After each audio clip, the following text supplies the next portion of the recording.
Hello student, welcome to my YouTube channel. अगर आप हमारे चैनल पे नए हैं तो प्लीज़ हमारी वीडियो को लाइक, शेयर और कमेंट करें, हमारे चैनल को सब्सक्राइब करें। आज हम टॉपिक करते हैं महासभा। महासभा संयुक्त राष्ट्रीय संघ का एक बहुत महत्वपूर्ण अंग है। अगर हम ये कहें कि संयुक्त राष्ट्रीय संघ महासभा के बिना अधूरा है तो कोई गलत नहीं होगा।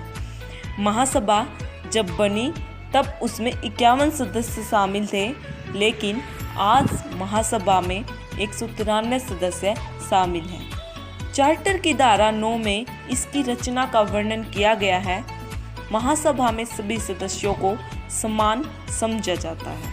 महासभा में सभी सदस्यों को केवल एक वोट देने का ही अधिकार है। महासभा में 2/3 बहुमत के द्वारा ही नए सदस्यों को शामिल किया जा सकता है। इसके अलावा किसी भी शांतिप्रिय, लोकप्रिय और इच्छुक देश को इसमें शामिल किया जा सकता है। इसके अलावा सुरक्षा परिषद के सुझाव पर 15 सदस्यों में से 9 सदस्यों की स्वीकृति जरूरी है और 5 स्थायी सदस्यों की स्वीकृति बहुत जरूरी है, जिसे निषेध अधिकार की शक्ति दी जा सकती है। इसी प्रकार महासभा की रचना हुई थी। हो गया हमारा महासभा का इंट्रोडक्शन, लेकिन मुझे लगता है कि कहीं न कहीं 2-3 वर्ड ऐसे हैं जो आपको समझाने बहुत ज़रूरी है। एक तो ये है जो मैंने बोला था कि चार्टर की धारा 9 में इसका वर्णन किया गया है।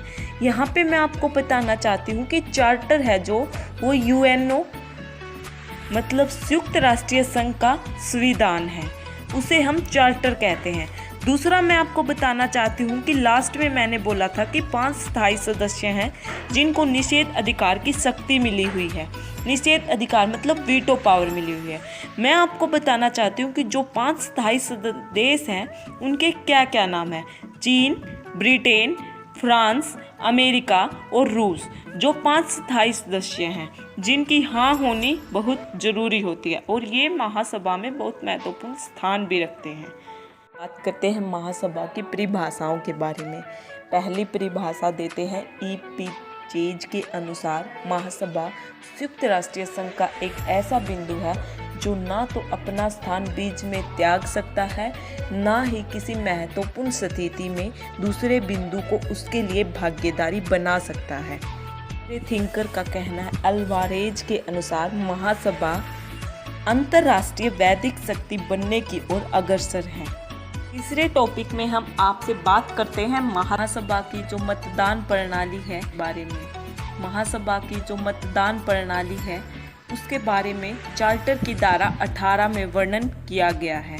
जो पहला नियम है वो है महासभा में एक राज्य एक वोट नियम अपनाया गया है। दूसरा है साधारण विषय के लिए साधारण बहुमत ही काफ़ी होते हैं। तीसरा, महत्वपूर्ण विषयों के लिए उस समय उपस्थित सदस्यों की 2/3 बहुमत से निर्णय लिया जाता है। आगे हम बात करते हैं कि किन किन विषयों पर निर्णय लिए जाते हैं। पहला है अंतर्राष्ट्रीय शांति व सुरक्षा की सिफारिश के लिए, सुरक्षा परिषद के अस्थायी सदस्यों के चुनाव के लिए, आर्थिक एवं सामाजिक परिषद के सदस्यों के चुनाव के लिए, संयुक्त राष्ट्रीय संघ के नए सदस्यों की भर्ती के। आगे मैं आपको बताती हूँ कि चार्टर की धारा 19 में इस बात का वर्णन किया गया है कि अगर कोई भी देश महासभा को चंदा देने से मना करता है तो उसे मतदान प्रणाली से वंचित किया जा सकता है।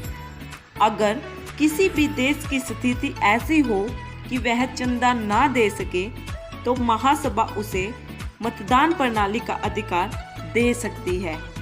यहीं पे महासभा की मतदान प्रणाली समाप्त होती है।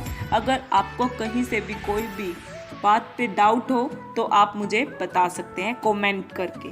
आगे मैं आपसे बात करती हूँ महासभा की शक्तियाँ और कार्य। किस प्रकार महासभा अपने कार्य करती है या शक्तियों का प्रयोग करती है। संयुक्त राष्ट्रीय संघ के कार्य अत्यंत विस्तृत और व्यापक हैं।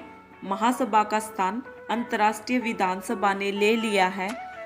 इसे संयुक्त राष्ट्रीय संसद की उपाधि दी गई है। राष्ट्रीय विधानसभा और अंतर्राष्ट्रीय विधानसभा में केवल एक ही अंतर है कि राष्ट्रीय विधानसभा के पीछे बाध्यकारी शक्तियां होती हैं और अंतर्राष्ट्रीय विधानसभा के पीछे केवल नैतिक शक्ति होती है। जो पहला पॉइंट है वो है विचारात्मक कार्य। विश्व शांति और सुरक्षा का दायित्व सुरक्षा परिषद को सौंपा गया है, लेकिन सुरक्षा परिषद इस पर विचार विमर्श कर सकती है कि चार्टर की धारा 10 के अनुसार महासभा सभी निकायों और कर्तव्यों के कार्यों पर विचार विमर्श करती है। चार्टर की धारा 11 के अनुसार महासभा निशास्त्रीकरण और शास्त्रीकरण नियमों करने वाले सिद्धांतों पर विचार विमर्श कर सकती है। चार्टर की धारा 11 के अनुसार महासभा सुरक्षा परिषद का ध्यान उन परिस्थितियों की ओर ले जा सकती है जिसे विश्व शांति खतरे में पड़ रही हो। सेकंड पॉइंट है निरीक्षणात्मक कार्य। चार्टर की धारा 15-16 में यह वर्णन किया गया है कि महासभा किसी भी संस्थान से कोई भी सूचना और रिपोर्ट मंगवा सकती है। केवल यही नहीं, विशिष्ट संस्थाओं पर नियंत्रण भी रखती है। महासभा सुरक्षा परिषद से उन उपायों के संबंध में वार्षिक रिपोर्ट मंगवा सकती है। महासभा किसी भी संस्थान से कोई भी सूचना मांग सकती है। सचिवालय का मुख्य कार्य महासभा की सेवा में कार्यरत रहना है। सचिवालय के संगठन, बजट और स्टाफ की नियुक्ति भी महासभा के द्वारा ही की जाती है। अंतर्राष्ट्रीय न्यायालय से अगर किसी को भी कोई भी विचार विमर्श करना है या परामर्श लेना है, उसके पहले महासभा की मंजूरी लेनी पड़ती है। जो तीसरा पॉइंट है वो है वित्तीय कार्य। महासभा संयुक्त राष्ट्र संघ की आर्थिक व्यवस्था का संचालन करती है।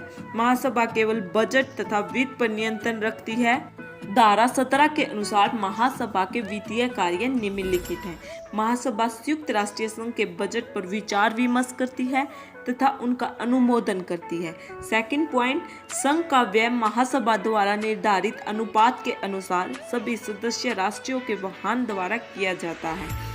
थर्ड पॉइंट, महासभा के द्वारा अभिकरणों के प्रशासन संबंधी बजट की जांच पड़ताल की जाती है।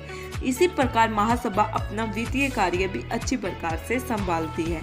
चौथा, फोर्थ पॉइंट, चुनाव संबंधी कार्य। महासभा है जो चुनाव संबंधी कार्यों को भी पूर्ण करती है।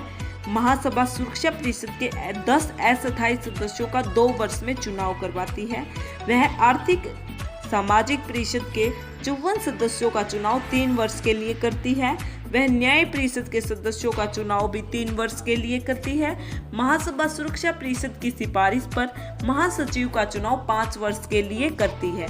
महासभा अंतर्राष्ट्रीय न्यायालय के 15 न्यायाधीशों का चुनाव भी करवाने में भाग लेती है। इसी प्रकार महासभा अपने चुनाव संबंधी कार्य भी करती है।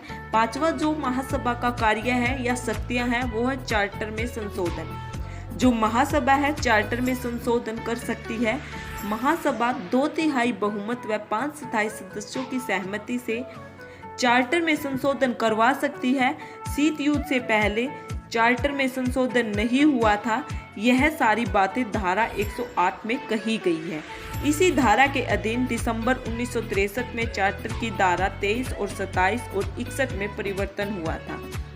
ठीक इसी प्रकार महासभा चार्टर में संशोधन का कार्य भी पूर्ण करती है। छठा पॉइंट है अंतर्राष्ट्रीय आर्थिक और सामाजिक सहयोग। महासभा का एक विशेष कार्य सदस्य राष्ट्रों के लिए आर्थिक व सामाजिक सहयोग के लिए प्रयास करना भी होता है। इस दिशा में आर्थिक और सामाजिक परिषद की स्थापना की गई है। महासभा का मुख्य उद्देश्य सभी देशों की सामाजिक या आर्थिक सहायता